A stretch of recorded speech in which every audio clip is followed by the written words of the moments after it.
ऐ लोगो जो ईमान लाए हो, अल्लाह से डरो जैसा उससे डरने का हक है, और तुम्हें हरगिज मौत न आए मगर इस हाल में कि तुम मुसलमान हो।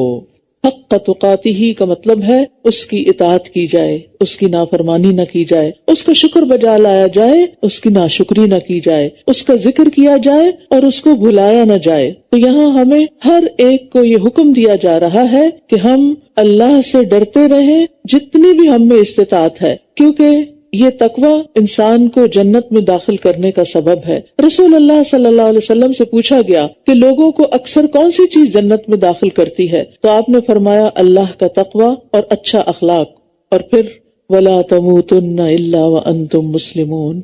इस बात की हिर्स रखनी चाहिए, इस बात की कोशिश करनी चाहिए कि हमारी मौत इस्लाम की हालत में हो, अल्लाह की इताअत में हो, क्योंकि इस्लाम इताअत और फर्माबरदारी का नाम है।